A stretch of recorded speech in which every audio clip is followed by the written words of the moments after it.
First, I'd like to welcome everyone back to Fenwick's Public Tech Company Virtual Situation Room for COVID-19, where we've been recording a series of conversations among our senior public company attorneys on the issues resulting from the coronavirus situation.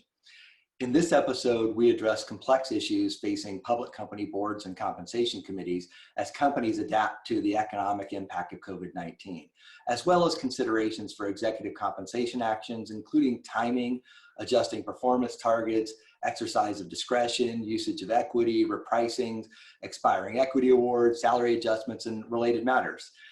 I'm Dave Bell. In addition to being a corporate and securities partner, I co-chair Fenwick's corporate governance practice. With me today are Scott Spector, the chair of our executive compensation practice, Liz Gartland, a partner in our executive compensation group, and Rob Friedman, a partner in and co-chair of our capital markets and public companies practice. Prior to the COVID-19 crisis, many companies had recently completed or were in the process of regularly scheduled annual compensation review for executives. Things like salary increases, setting cash incentive plans, performance-based equity metrics, and possibly issuing company-wide annual refresh equity grants. Scott, perhaps you can kick us off with a big picture perspective now in the COVID situation. Well, Dave, I would have said, if this were not a real situation, that this is a compensation consultant's, a compensation expert's dream time to be thinking about compensation decisions, because everything is coming fast and furious, and people are almost at a beginning of time in terms of trying to understand what should be done, except it's real. And so we're trying to analyze from a big picture perspective before we even get into the little piece by piece issues that you have to address, what in fact should be done in today's times. And our starting point, certainly my starting point, and here again, I've lived through the 1987 market crash, I've lived through the 2000 dot-com bust, we've all lived through 9/11, 2008, and here we are today. Even in that context, this is an unprecedented situation where people are having to focus on so many different things at one time in the employee and the employee compensation situation. And the chances of doing anything today in executive compensation and getting it right is got to be such a small probability that our strongest recommendation is to just do nothing with respect to executive compensation. Look at your employee workforce generally, solve the problems that have to be solved with respect to your employee workforce, whatever that is, whether it's taking a loan under the Payroll Protection Act, or whether it's looking at your employee workforce and deciding who you've got to keep. Focus on that. Don't focus on executive compensation. There will be a time where you can do that. There will be a time where it'll be very relevant, and hopefully it'll be sooner rather than later. But you're only going to get criticized if you make the wrong decision now, whether it's to protect your executives or try to fix things that might have been done last year or early part of this year. Just be patient. And there'll come a time where we can deal with executive compensation issues in full blown, looking back in hindsight perspective. Now, that said, there are a lot of issues that you should be thinking about. The first, of course, is whether you should have to reduce salaries of executives. That it may be the one exception to do nothing and stay in place and don't do anything, and that we'll come to in a second. But there are a number of things that you certainly should be thinking about. That's fine to think about it. And, Liz is going to walk through some of those, and we'll kind of discuss each one. Liz? Sure. So picking up where Scott left off about taking a wait and see approach, one thing to immediately push the pause button on is resetting metrics that have already been established. So we're getting a lot of questions about, should we change our bonus plan right now? Our metrics no longer work. Again, just wait and see.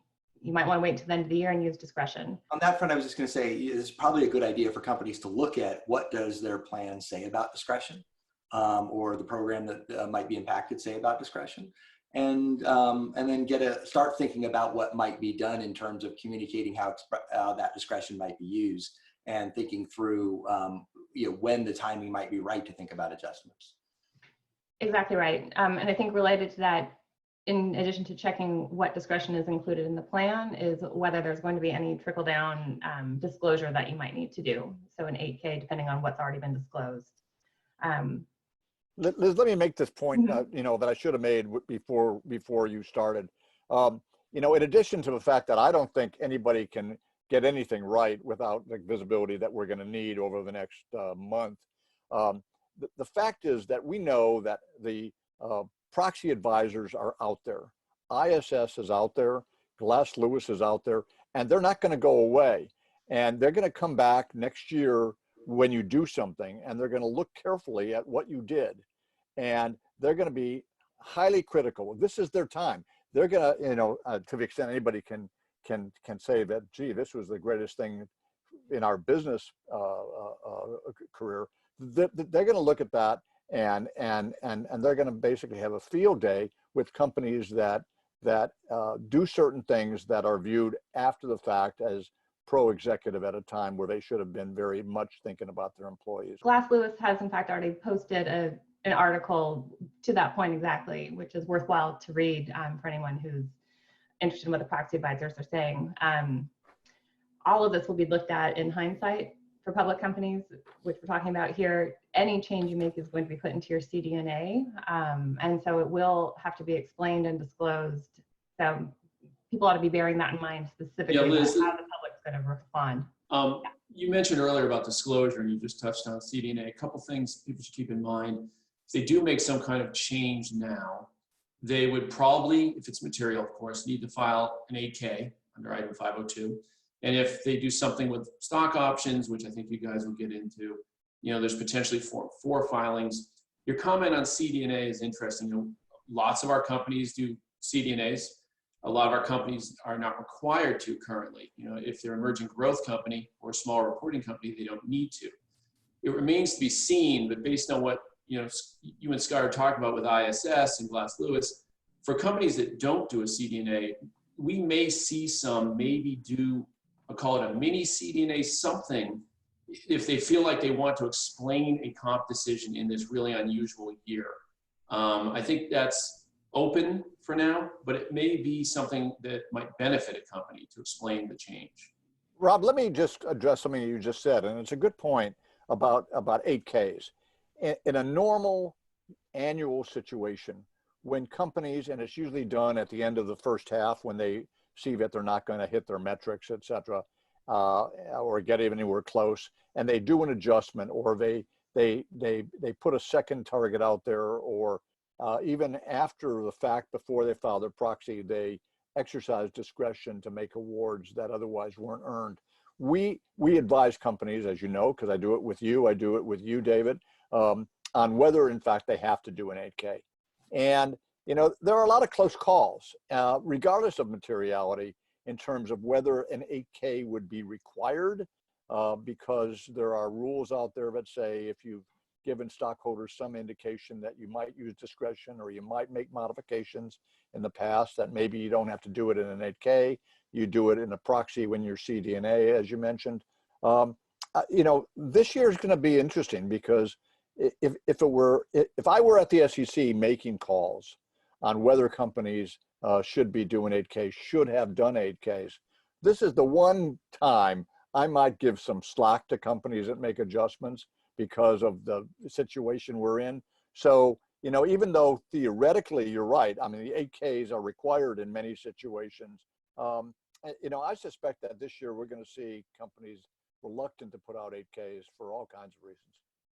So Liz, in addition to delaying decision making and in things like adjusting metrics, what about other kinds of things that people may be thinking about here? Scott brought up salary reductions. There are also existing bonus plans that are in place that maybe have payouts coming, things along those lines. Sure. So hitting the big one first, and this is the one that's coming up pretty frequently already, is salary reduction. Several companies already have, and certainly other companies are considering doing CEO or executive level salary reductions. It conserves cash, solidarity with the general workforce. At a high level, the things that you want to think about when you're doing that are what other agreements might be impacted by this. So if the executives have severance rights that key off of a salary reduction, or what severance amount would be paid. Also disclosure issues. Often this disclosure is not needed to announce a salary reduction under the 502 rules, but you do see companies who may feel they need to otherwise, or they might think it's a good moment of publicity to show that the company's executives are in solidarity with the workforce. It's also an area where people need to be careful about things like the impact on things like a good reason definition, and make sure exactly right. they look at whether they need a waiver there. Yep. An interesting thing that's also coming up, which I think is a bit more of a gray area, is salary reduction coupled with a sort of replacement compensation. So reducing salary and bonus, but offering new stock options or RSUs to the executives who've just waived cash. And I think that is not necessarily viewed as positively.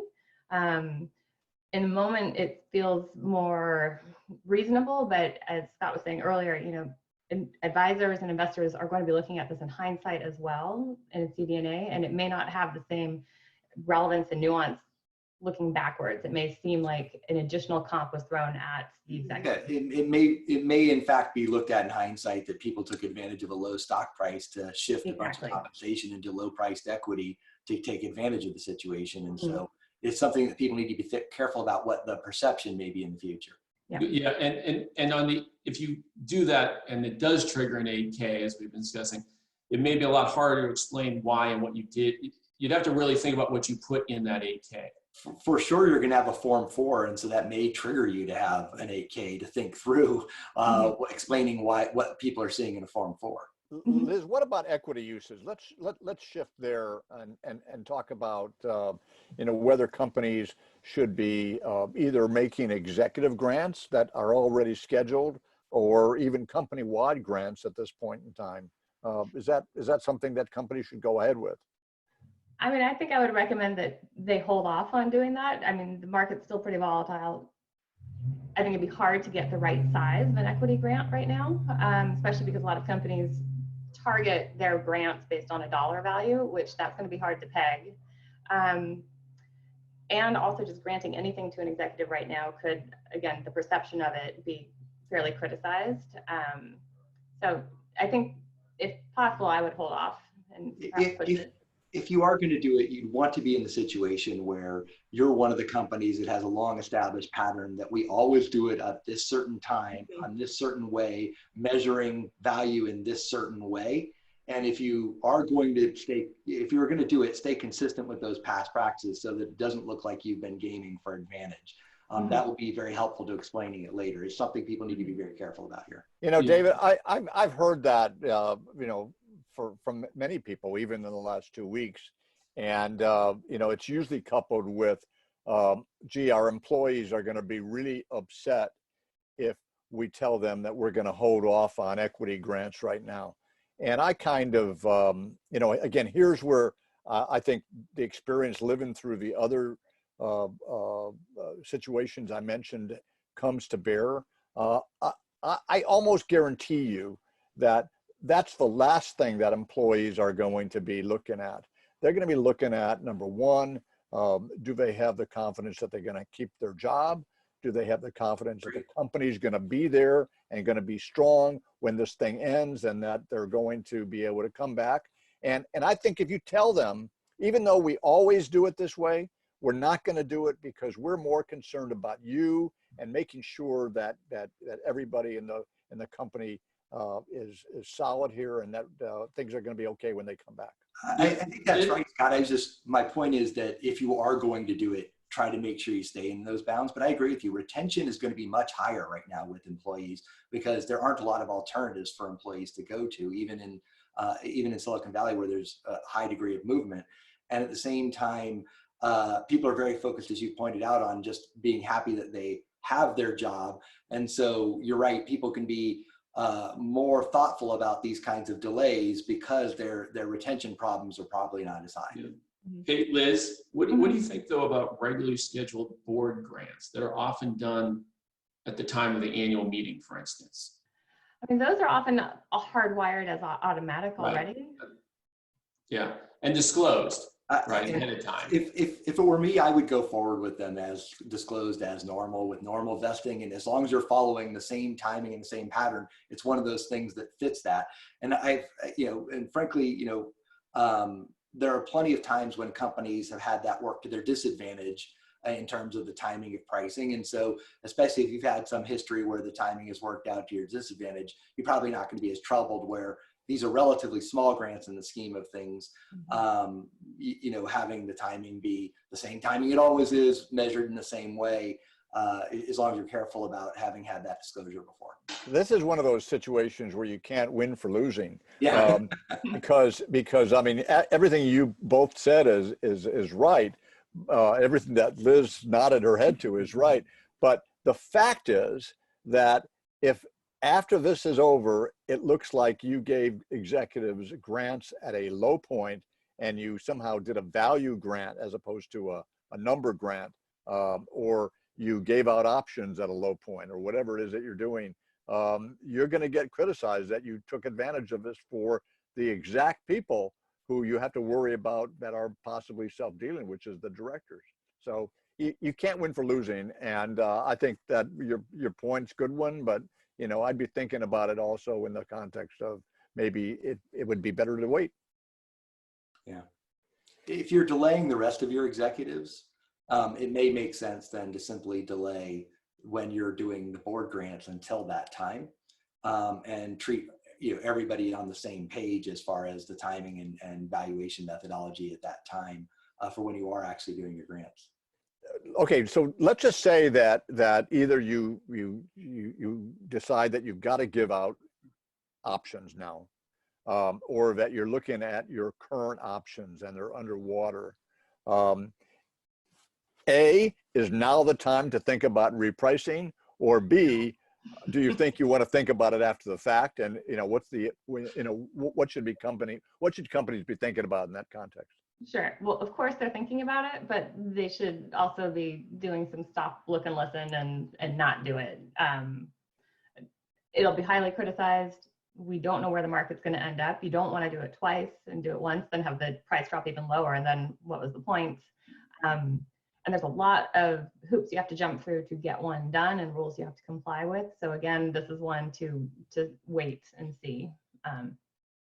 This is actually going to be a tough one because, let's just say things come back to what, by any, sense of imagination might be viewed as normal in, August, September, October, and you think that things have stabilized and you reprice a bunch of options, and then come January, we get part 2 of this situation, and your options go down again, and then you have to kind of think about what you need to do. So I think that we're going to revisit this, I'm sure, as a firm, and as a group of compensation specialists and governance specialists in 3 or 4 months, and decide whether even then's the time to do anything.